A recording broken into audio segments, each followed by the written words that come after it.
Hi, welcome back to another episode of Cyberside Chats. We're live, and I'm your host, Jess Coburn, CEO of Applied Innovations. Cyberside Chats is a forum for me to bring on guests where we dive into new and emerging technologies to help business owners, CEOs, and leaders understand how they can leverage these technologies for their own business to grow and do more. Today, we're going to focus on online marketing, automation, and e-commerce. Let's face it, the way we do business in 2020 has changed, and it's changed forever, and the way we're going to continue to do business online will change with it. Today, my guest is Jeffrey Kostick of Flying Chimp Media. Jeff, can you talk a little bit about yourself and what you do at Flying Chimp? Sure. Like you said, I'm Jeff with Flying Chimp. I'm the president here. We're a marketing firm. We're storytellers. We find your unique story, that message that makes you special.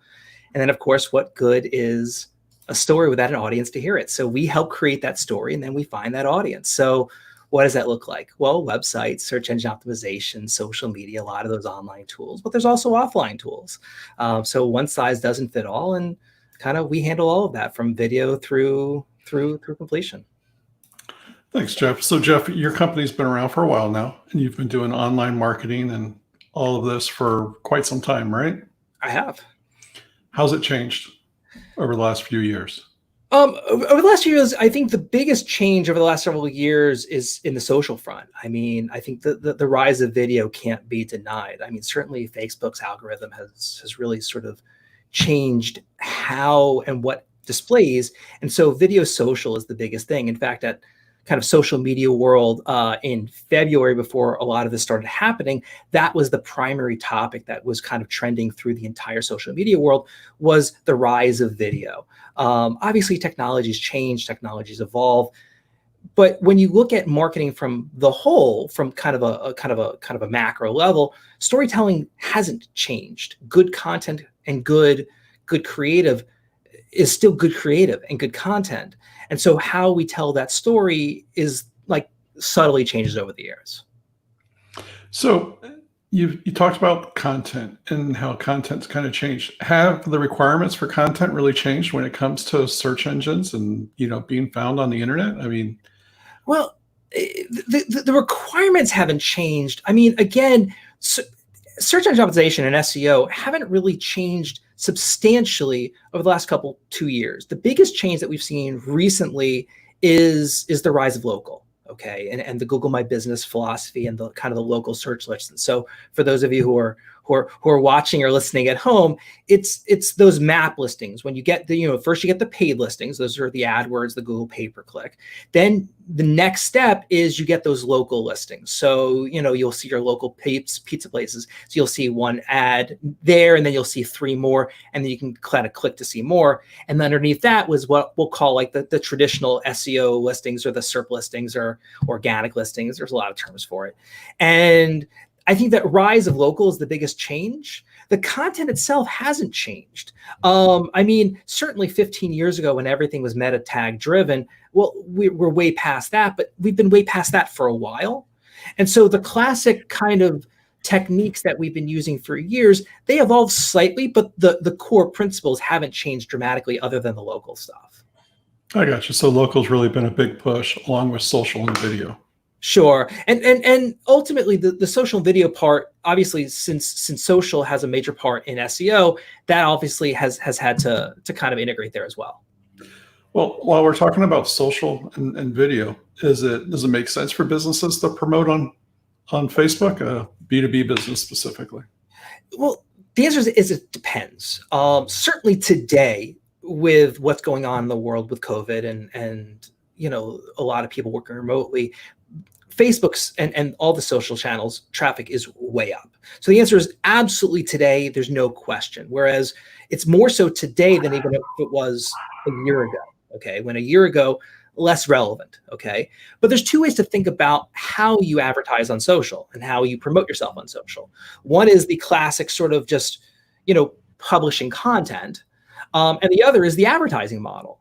And so if you're looking at Facebook exclusive for the publishing, well, that is less, it's a completely different approach to how you're thinking about it. But that sort of inbound marketing idea through social is still very relevant. Establish yourself as a thought leader, and using the power that video has had on social is a great way of showing thought leadership. It's a great way of showing, kind of that subject matter expertise that you carry in your B2B business. So whether you're, an IT expert, with Applied Innovations, or a marketing expert with Flying Chimp Media, or an attorney or a CPA, or keep going down the line, being able to share relevant content that people are interested in today shows you being an expert in your field. And so when people are looking for that referral, when they're trying to be reminded of who I need at that particular moment, and they've seen your quality stuff that's out there, then you ultimately get the call. Which is a great point. I started doing the Cyberside Chats right as COVID-19 was launching, or was starting to become really a big topic here. And you were one of the guys that said, hey, Jess, just get the content out there. You can make it look pretty later. Right now, the most important thing is get the content out there. So I appreciate that, Jeff. And I want to mention that if there are any business owners, CEOs, or leaders that want to sit down and have a Cyberside Chat with us, by all means, come in. Let's talk about what you're doing, how you're leveraging technology for your business. And let's have that conversation. Jeff, I know you also have your own chat, the Chimp Chats. Yeah, I do. And we actually started them almost at the same time. I mean, within a couple of days of each other, which is kind of interesting. We were kind of, going down a different, a similar path, and we both had to pivot immediately. But it's funny you should mention about having, kind of the timing of everything. So we had one of the things that we kind of promote with our clients to kind of maximize their time when we're doing a lot of video for them is we shoot a lot of videos at once. We'll shoot 25 in one day, and then you kind of space them out over time, because good content is good content. And then of course you can always fill it in with something that's very topical. Well, I've got 30 videos for Flying Chimp sitting in the hopper ready to go, that as soon as COVID hit, they became not irrelevant, but it wasn't what people wanted to talk about. Nobody wanted to hear about Google My Business when this all happened. They wanted to know, am I going to have a life? Am I how am I going to pay my bills? I mean, they needed different goals. And so it's kind of fascinating how much things had to change. I mean, you had to completely change what you wanted to talk about when you started this idea, because the world changed around you. Absolutely. The conversation was really around what business owners should be doing, how they should be reacting, and how they should be pivoting their business. And the goal of the chats was to talk about technology, literally the conversation we're having now, and how businesses should be leveraging these aspects of technology. Now, some of that's going to be around leadership and marketing and messaging and whatnot. But at the end of the day, I'm a technology guy. That's what I want to talk with people about, right? Of course. But yeah, it's been a lot of fun. I really enjoy the Chimp Chats, and I encourage anyone that's watching the videos, by all means, go check out Jeff's Chimp Chats, and I guess it's your business partner that's doing them with you also. Yeah, so Jonathan's doing a few of them as well. I mean, it's a way to show. I think like we've talked about in the past, it's a way to show and add value and show leadership during tougher times. And if a person can watch or listen to a Cyberside Chat or to a Chimp Chat, and they get a little bit of value from it, well, that's awesome. I mean, that's kind of why we're doing this stuff. What's really interesting is I've signed business as a result of doing these. I've had referrals come in as a result of doing these. I've had people share the video saying, hey, go look at this. This is really useful. And then individuals that have come in that I've interviewed on the videos have gotten opportunities directly from the video. And they've used it as kind of a, hey, well, what do you do? Well, go watch this video and take a look. And they've signed business easily from that. So, I mean, and there's no question that we have gotten clients, I mean, during tougher times. I mean, let's not kid ourselves. These are tough times for a lot of businesses, and we've managed to do okay, much in part of showing that stuff. It becomes a calling card, no different than when you wrote the chapter in your book. It's a way of showing thought leadership. Absolutely. And being that expert. Absolutely. And that was the goal of the book. Now, the other thing you spoke about was being engaged when you're on social. Okay. And with social media right now, we're going live. We're live on Facebook. I've got it on 3 or 4 different channels on Facebook, and I've got it on YouTube, and then streamed over to LinkedIn from YouTube. And what I'd really appreciate is anyone that's on Facebook, on YouTube, if they can click the like or the little thumbs up button for us, just so we can get that feedback here to make sure the video is coming across and that it's live and everything's working well, be greatly appreciated. Don't forget to share the video. Well, I was going to go there too, but that doesn't help my little stats on this, but absolutely, by all means, share the video. Jeff, when you're, as a business owner, you're talking about your business or your product or your establishment leadership, it's not just show up and throw up and put the content out there. You really have to be engaged and be part of the conversation, correct? Yeah, for sure. And in your mind, what is that engagement? Am I going on groups and here comes the lawnmower? I apologize. Well, we knew it was coming. It was coming. So I'm going to mute myself and let you give us some examples of how to engage on Facebook and what we should be doing besides just posting pictures of our kids or memes. Well, first of all, what we share on different social channels is going to change for that social channel. So what you share on Facebook should not be the same as what you share on LinkedIn or Instagram, or keep going down the list, right? So I believe firmly that if you're going to be engaged actively on Facebook, it really needs to be, especially from your personal page, 80% of it needs to be personal. People don't want to keep hearing about your business over and over and over again. That's not why they're on Facebook. So you should definitely share pictures of your kids and whatever it is you're fun doing during these weird times and that kind of stuff. There's no question, so if you cook a great dinner for your family, feel free to share that. I think that's important and relevant to what's going on, because nobody wants to keep hearing business, business, business. But that also means that 20% can be business. So the question you asked was, how can you be engaging? Ask questions. Questions are the best way of creating engagement. Now, there's the forced engagement that a lot of media outlets and radio stations, those sorts of things that will kind of create forced engagement. What I mean by forced engagement is they'll post something, they'll show a picture of a cassette tape and a pencil and saying, do you understand the reference, the relationship between these two? And of course, everybody who's, 35 and older or 40 and older said, absolutely, I totally know what that is.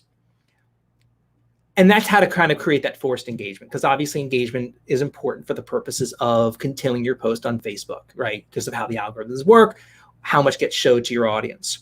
But the truth is a better way of that forced engagement is ask people what they're interested in, okay? So for example, if you're a clothing company, a small clothing company, let's say you're doing yoga pants and you're doing custom prints, a way to create that engagement is that you'll show two different ideas of prints that you were considering, and then asking your audience, which do you like better? And so when 65% of the people say, I like the pink ones better, well, the cool part about it is, then one, you've gotten free market research. Two, the people that said that they like the pink ones better are already invested in the process. So there's a sense of ownership attached to it. And so when you actually do display that particular, and you offer that particular print for sale, they're more likely to buy it because they felt like they had like a hand in the creation of those particular pants. That's a kind of a neat way of creating engagement depending upon who and what your business is. Every business is different.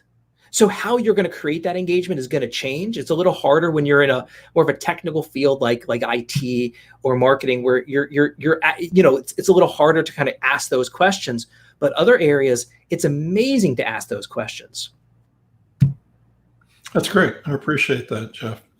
Jeff, let's talk a little bit about e-commerce and kind of the changes we've seen there. I'm sure your customers have seen the same changes. A big part of our business is still hosting a lot of e-commerce websites and helping a lot of e-commerce businesses. Right.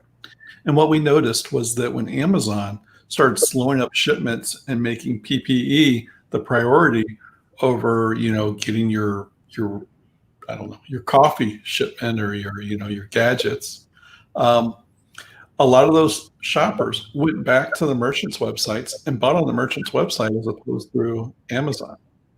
Now, I see that as a fantastic opportunity for these business owners to grab that merchant and market to them and not have to give up that share back to Amazon for the sale. What's some of the other ways they could be engaging with the customers that have come to them directly that they can make use of? I mean, let's face it, Amazon's the behemoth. Everybody shops on Amazon. You drive down my street and you see boxes on almost every other building. Yeah. All right. So first of all, I think it heavily depends upon what it is you're selling on your site. Okay. The more generic you are, the more you have to pay homage to the Amazon master. Okay. Let's be real. And by the way, the opportunity that existed with regard to with regard to Amazon kind of focusing on the PPE rather, I keep getting confused with the loan, but the PPE stuff, that's kind of shifted back. So now the Prime stuff is now back to the 1, 2, and 3 day shipping stuff. So that kind of window is closed pretty quickly. So getting back to kind of what you're selling makes a huge difference about what other techniques you can do, right? If you're selling rubbing alcohol, realistically, Amazon is still going to be how you're going to sell rubbing alcohol, okay? Because you're selling the same thing as everybody else, and it's just in a different package. However, if you're selling something a little bit more unique, something hopefully in a niche kind of a product, okay, whether it's golf supplies or ministry supplies or whatever that happens to be, ultimately it kind of goes back to we talked about earlier about the differences in how you can use social. On the advertising front, Facebook knows more about you than you know about you. So use the power of their social graph. Use the power of the data they've collected on you to market directly to people. You can use, for example, using YouTube. Well, there are YouTube influencers that are out there that have, pretty substantial followings. Well, if they have a following that's targeted to specifically what you're selling, it becomes an outstanding way of marketing directly to them. I'll use me for an example. Instead of talking about a client, I'll talk about how I'm sold. Over the last year, I've become completely addicted to golf. Full-on addiction, right? I mean, 12-step program and everything, right? And so when I'm watching one of these YouTube golf guys, there's no question that I've been marketed to because of their selling specific products and training aids and those sorts of things. And guess what? Because I'm an idiot, I've bought many of them, okay? The same thing goes on Facebook. So it's a way to target who you're looking for and using the power of what's out there to sell what you've got. Then once you've got them, keep letting them know. Your mailing list is your bread and butter, okay? Offer them deals that they can't get through Amazon, specials that you can't get on Amazon.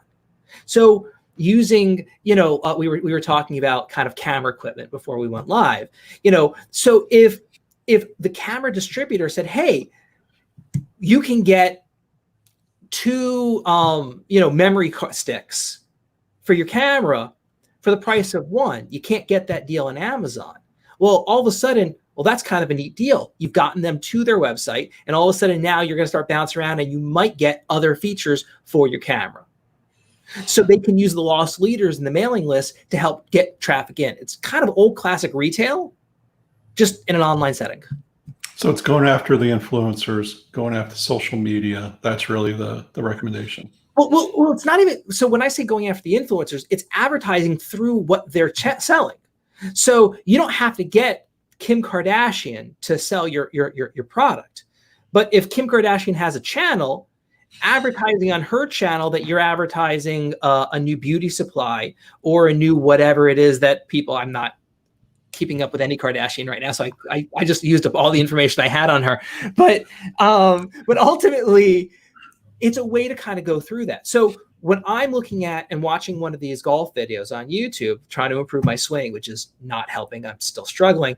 But when I'm doing that, an ad pops up that's golf related, a lot of times it actually is appealing to me, and I'll watch the ad and I'll click and learn more. No different than social. I got you. So I appreciate that. That's definitely good feedback. I agree. But influencer marketing, I'm sorry to interrupt. Influencer marketing is its own kind of ball, and it has its own place depending upon what your goals are. Is it useful? It can be very useful. I mean, clearly, Nike built an entire brand around Michael Jordan. That was arguably one of the first ideas of influencer marketing. I mean, he became a billionaire as a result, and Nike made a whole lot more than that. So that was one of the very first ideas of influencer marketing. So yes, it absolutely has a place. The question is does it fit for you and your brand? And then how are you going to apply your marketing budget? If you have, for example, a $50,000 budget, do you want to blow it all on one influencer campaign?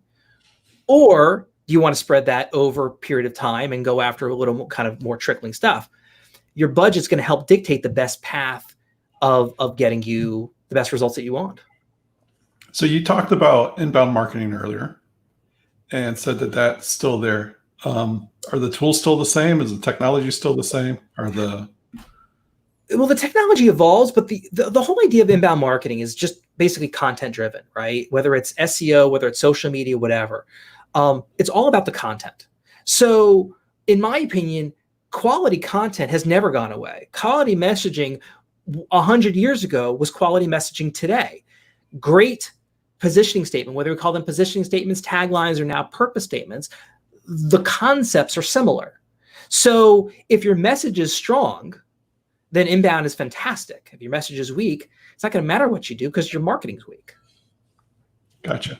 Now, what about technologies like chatbots, virtual assistants, and this type of thing? Are those useful? Do they have a place?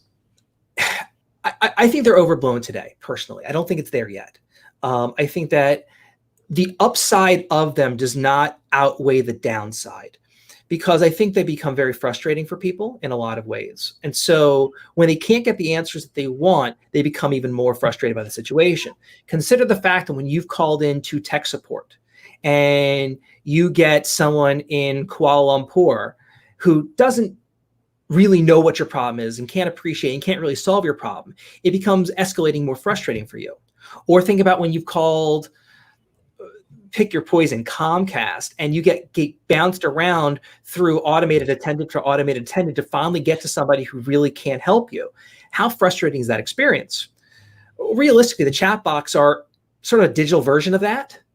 And so while on certain occasions they can actually fix a problem for you or solve an answer, oftentimes they don't.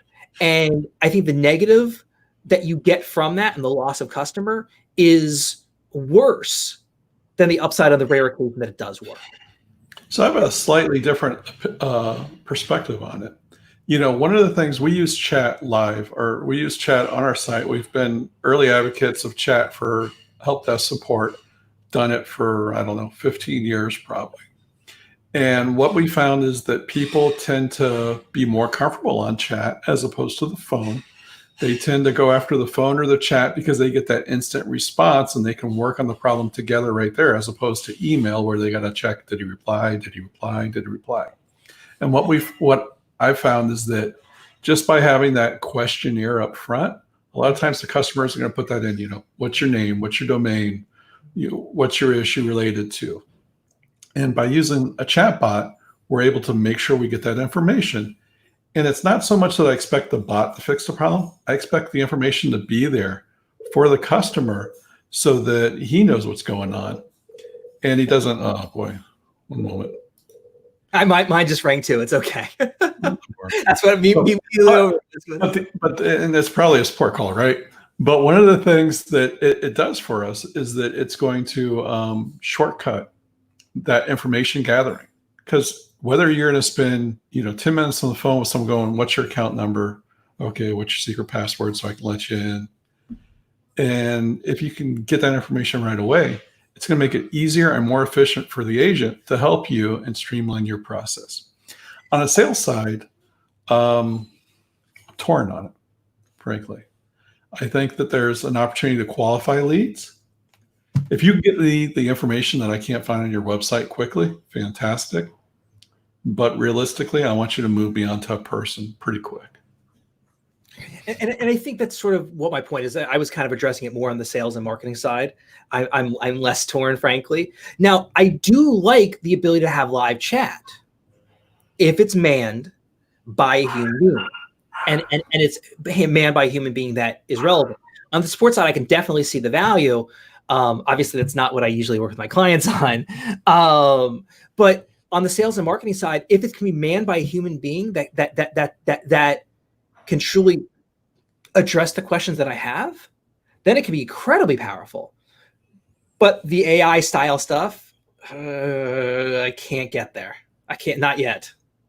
So I think KL agrees with you and says that level one support, it can be painful. I dealt with an issue for one of my clients for the last 3 weeks, and I agree with you. So I appreciate the comment. By all means, I want to encourage more comments. We are live. Be live for another 10 minutes or so, or I guess about 5 minutes or so. So please bring in the comments so it's not just me and Jeff yakking back and forth. All right, Jeff, what about, so we talked about kind of like SEO in 2020. It's really about the content, and it's more about the social and the engagement, and definitely the video. What else is it that, hey, Mr. Business Owner, this is what you need to be doing today? Well, from an SEO perspective, it's always changing. Google changes their algorithm every, anywhere from 6 to 12 weeks, right? And so there's always sort of mild changes that happen, and sometimes they're fairly major that folks like me can take advantage of. If you're trying to do SEO on yourself, on your own, video transcriptions are amazing. Okay, it's a great way of getting that into your blog to where you have that searchable content. Okay, but there's over 400 items that go into every single Google search, and so frankly, my biggest advice is don't go it alone, and go with a company that's reputable, because there's a lot of snake oil out there. There's been a lot of snake oil for years, and I would say it's getting worse. And the truth is, anybody who says they can do it for a few $100s a month, they're selling snake oil. It's just not possible. There's too many hours involved to try to be successful with it. That's probably the biggest advice I can give is go with a company that you get referred to. It's one of the few places that I'll say, don't find your SEO company via SEO. You should really go with someone where you're ultimately referred by, simply because it's so, there's so much involved in being successful with it, that if you're not doing all of them, you have major problems. I'll give you a story from not too long ago. I was referred into a client by a business coach, and they said, well, can you help us out with SEO? I said, well, what's going on? What have you previously been doing? What are the other company? What had they been doing? And long story short, they were paying about $1,000 a month. And the other company knew exactly what they needed to be doing. They absolutely understood how to be successful with SEO. They just weren't doing enough of it. And so ultimately they needed to triple their efforts. And apparently, after a little bit more discovery, the other company told them that they needed to triple their efforts, and they just didn't want to spend $3,000 or whatever the number was, or $4,000 or $5,000. I don't remember how much it was. But whatever it was, is they needed to spend 3 times the amount, or 2.5 times, or whatever. It was some multiple thereof. And I said, well, here's the thing. I'm going to charge you more. I just wouldn't have sold you the lower plan because I knew it would never work for you. Good. You mentioned earlier about the mailing list, and that your mailing list is really key. And I agree, right? That's your differentiator between you and the Amazon or the giants, is that interaction you have with the mailing list. What are some tips around the mailing list we should be doing as a small business? How often should we be sending the mailing list? What should we be sending the mailing list? How do we protect our mailing list? Much like every answer I've given you is, I'm going to say, is it depends. Every business is different. Okay. So if you're selling products, okay, and you're like a Woot style business, to where you're having regular changes, okay, there's a lot of businesses out there, clothing businesses, where they'll be running short-term sales, 2, 3, 4-day sales. Well, obviously you have a built-in model where you're communicating with people on a regular basis. Okay. If you're a law firm and you're trying to communicate with people, well, I would certainly not recommend every couple, 2, 3 days. That's a terrible amount. You should probably be looking at about once a month. And for most businesses, they're probably going to be steering more towards that once a month range, especially like in the B2B sort of world. But when there's something relevant, there's something important that's out there, well, get it out there. Okay. So if there's a big change in the law, let's say that for Applied Innovations, if there's a new risk that is out there, whatever that risk happens to be, well, it's brand new, get it out immediately. Don't wait for the next one. Just say, hey, be on the lookout for, the this new coronavirus, I love you virus, whatever. Okay, be on the lookout for that, and that's a reason to touch base. Whereas on a normal basis, once a month is probably the amount. For most e-commerces, probably once every 2 weeks is a little bit more appropriate. So it really depends upon your business. And then we kind of have a conversation with our clients. And then statistics don't lie. If you're doing too much, you're going to see your open rate go down tremendously. So as long as it's relevant to people, keep doing it. So look at your numbers. If your marketing company, or you're not looking at it, if you say you don't have a marketing company, if you're not looking at your numbers, then you're doing yourself a disservice. If there's, your website for engagement, what's your conversion? If you're not looking at A/B testing, well, what are you doing? Great. Jeff, one more topic, and this is kind of probably our last topic, is ADA. It's a topic we've had a lot of conversations about. And is it relevant? Is it important? So the ADA stands for the Americans with Disabilities Act. And it historically used to apply to real property, businesses, buildings, having to have a ramp going into a building, so wheelchair accessibility, having the bars and bathrooms, so that kind of stuff. Basically, it's accessibility, so you don't have discriminatory practices. And this now applies to websites, and it's applied to websites now for the last almost 2 years. There have been some landmark cases. There was a Winn-Dixie case where Winn-Dixie had coupons on their website that their website was not accessible to people with visual or auditory impairments. And as a result, they had coupons that were only available on their websites, and someone who was blind couldn't get those things. They sued and they won. It's currently in appeals, but they definitely lost. It was considered discriminatory practice. There have been a lot of, there's the Hobby Lobby case, Dick Blick. More recently, Domino's Pizza had their app was not ADA compliant. It was not accessible to people with those visual and auditory impairments. And they lost. They appealed it. They lost in appeals, and they tried to appeal it to the Supreme Court, and the Supreme Court ultimately denied hearing the case. So it was considered a major win in sort of the accessibility world online.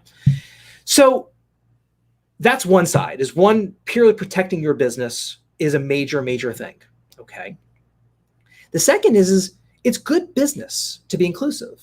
When you look at the numbers are heavily that a lot of people identify as handicapped in some capacity. And it's almost 20% of the people have either a visual or auditory impairment in some capacity. So now we're talking about a pretty major percentage of people that have access to it.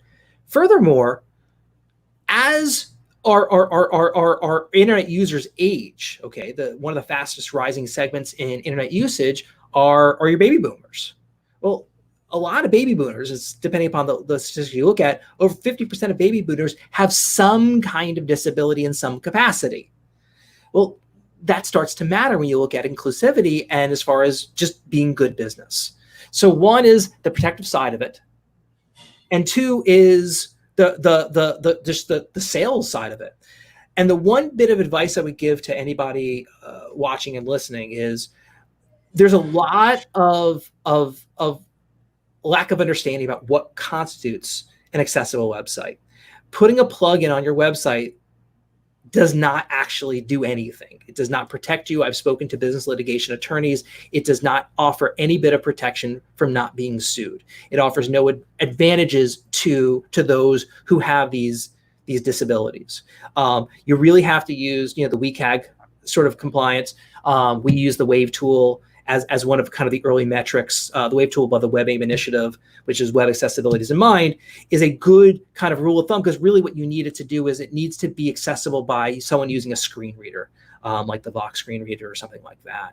So that's really kind of what you want to do when you're looking at it. On the plus side, and I don't even know if you're aware of this, Jess, there is a tax credit out there for businesses with 30 or few employees out there. So if you have 30 or few employees, or you have $1 million or less in annual revenue, you are eligible to a tax credit under the ADA. I am not a CPA. I am not giving accounting advice. Okay. You can look it up. It's 4426. It's the IRS code 4426. And what it basically says is that you, for business with those 30 or fewer employees or $1 million or less in revenue, you're eligible for a tax credit for ADA improvements to your business that is 50% after the first $250 up to $5,000. So, for example, if you're making your website ADA compliant, and let's say it cost $5,000, let's make math easy, $5,250 to make your site compliant, well, you would be eligible for a $2,500 tax credit, not a deduction, but a credit. So your actual net cost is about half of what that is. That's great. That's a fantastic tip for businesses today. And it's an opportunity to make your site more accessible, more inclusive, and potentially, bypass a potential lawsuit. This ADA lawsuit over my website thing, just big businesses, small businesses? I've seen small. I mean, the biggest risk, and again, here I'm not giving legal advice. I'm not a lawyer. I've never stayed at a Holiday Inn Express. The biggest, we get about 3 or 4 referrals every month from business litigation attorneys on ADA website issues where they've already been sued. And I would say the predominance of them are people who are selling some kind of product and they have a brick and mortar establishment. So there's a link there. I would say about 75% of what we get is that. But 25% of them are oftentimes mom and pops. They're small shops. So everyone's at risk. And whether you think they're BS lawsuits, whether they're real, whether they're nuisance, I'll say that they're expensive because you have to pay your lawyer. And the way the law is written is as soon as the lawsuit is filed, you have to basically, if you lose, you've got to pay opposing counsel as well. And that's how kind of the law is written. So your risk is fairly high. So to me, as I sleep better knowing that my site is accessible, I know that's one thing I'm not going to have to get sued over. Well, that's great, Jeff. Jeff, is there anything else you want to add or anything we should have talked about that we didn't talk about? I think the biggest thing I would say is start with your message. Whatever marketing you do, whoever you work with, whatever your goals are, from a one-person solopreneur to large businesses, what's your message? And when your message is sound, the business comes. That's great. Jeff, thank you so much. I'm going to include your contact information at the end here. And by all means, if anyone wants to get in touch with you, it's jeff@flyingship.com. Thank you again, sir. Thank you so much. This was great.